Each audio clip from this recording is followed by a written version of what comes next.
Good evening, ladies and gentlemen, fellow Ghanaians, my brothers and sisters. Let me begin by wishing you all Merry Christmas and a prosperous New Year. I'm speaking to you, my countrymen and women, today because I'd like to address a few of the issues that have come up since December 7th, following the election. On the issue of how best to proceed for me as a candidate, and I believe for us as a nation.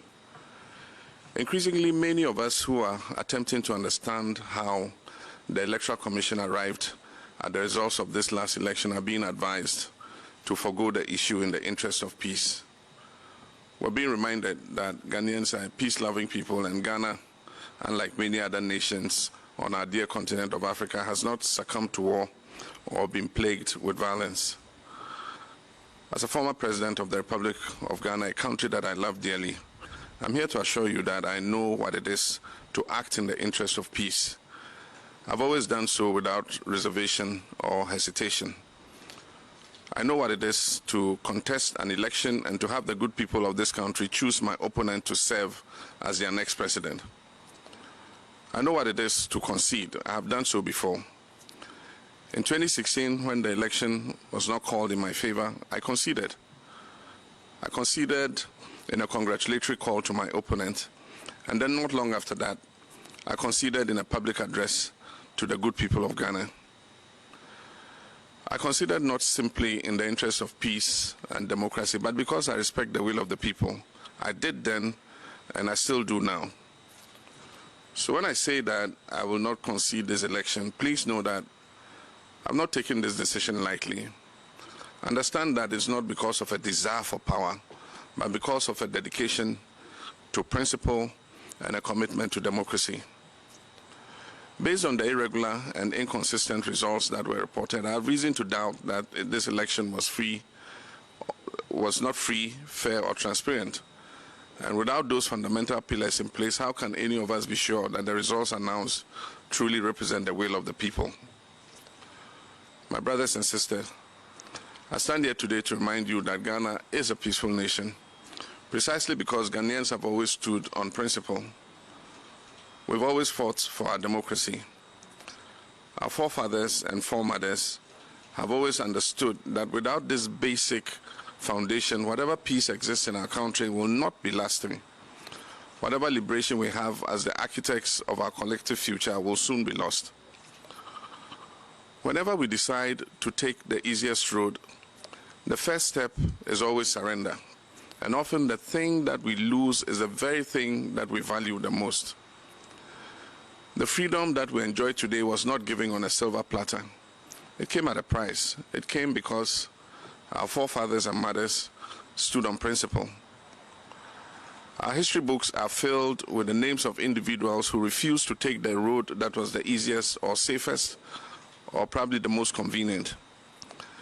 They refused to surrender their ability to appeal for justice in a land where they're meant to have a voice and use it for the betterment of themselves and their children and future generations.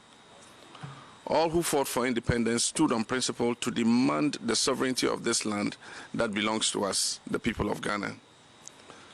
Indeed, Dr. Kwame Nkrumah once said, "Those who would judge us merely by the heights we have achieved will do well to remember the depths from which we started." There are many of you who are listening to me this evening who have spent your entire lives knowing only democracy. You know a Ghana in which every 4 years the citizens go to the ballot box to exercise their right to choose their leaders who they believe will serve their best interest. You know a Ghana in which the baton of power has been passed graciously and without incident from one party to another. A country with hundreds of radio stations and dozens of newspapers. A country where citizens can openly critique the performance of their elected officials. a country where they can protest peacefully and without fear of punishment. It is a Ghana that your mothers and fathers, your grandmothers and grandfathers wanted you to know. It is a Ghana that they dreamed of, and some even died trying to make that dream a reality. But also listening tonight are the many of you who remember a different Ghana. In that Ghana, most, if not all, of those political transitions and social liberties I just spoke of earlier did not exist. The airwaves were not filled with radio stations. There were not numerous newspapers. People held their peace because to complain about the people in power was to risk all manner of reprisals. In that Ghana, presidential terms were interrupted by coup d'etats and former heads of state were executed. There was Kalabule and Operation Feed Yourself, not to mention years of hunger, bushfires, drought, and one economic recovery program after another. Even the Ghana of the Komipreko demonstrations bear little resemblance to the Ghana of today. We've traveled quite far as a nation in such a short period of time. The road has not been easy, nor has it been absent of obstacles. And that is why our beloved nation Ghana is often referred to as the trailblazer on the African continent. With each achievement, we have grown stronger as a people and as a nation. Through these trials and tribulations, our democracy has also been strengthened. My brothers and sisters, in a democracy as strong as ours, peace and justice can, and in fact, they usually do coexist.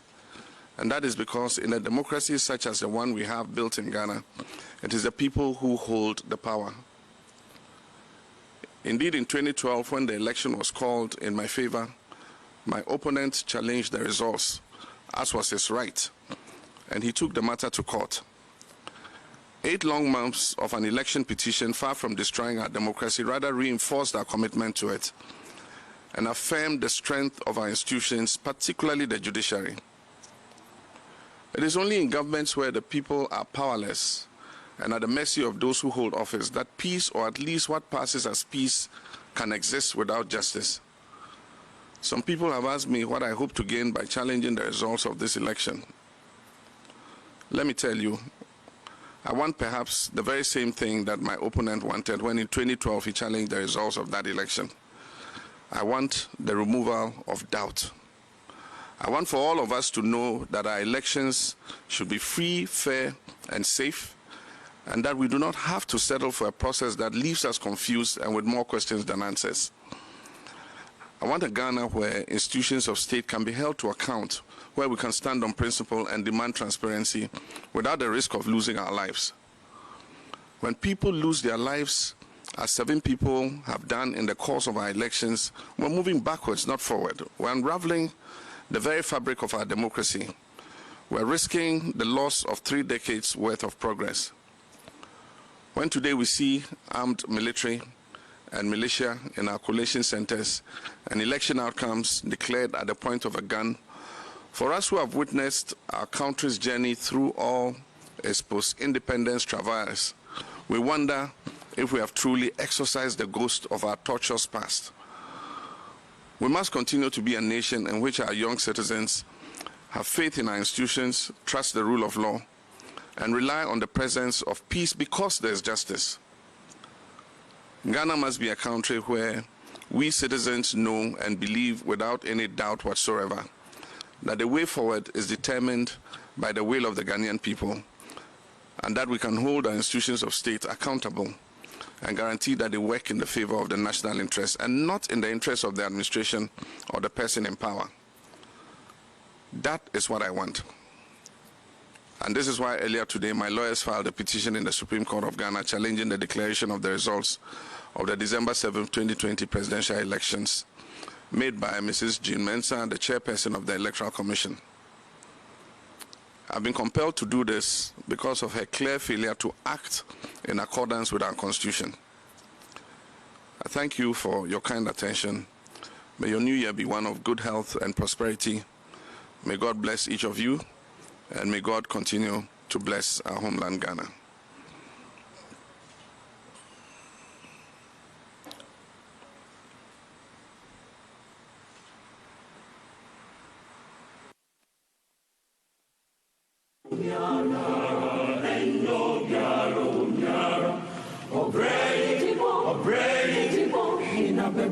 miaro, miara, endo, miaro, miara. Aseni, besini, fermo, miara. Aseni, miara. Aseni, besini, fermo, miara. Aseni, besini, fermo, miara. Obrai, besini, fermo, miara. Miaro, miara, endo, miaro, miara. Aseni, besini, fermo, miara. Aseni, miara. Aseni, besini, fermo, miara.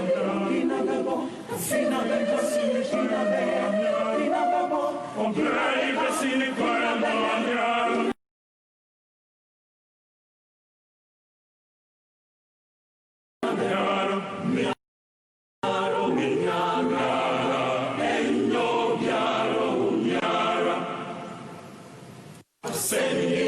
Aseni, hinabekam, miaro, miara, endo, miaro, miara, ejume,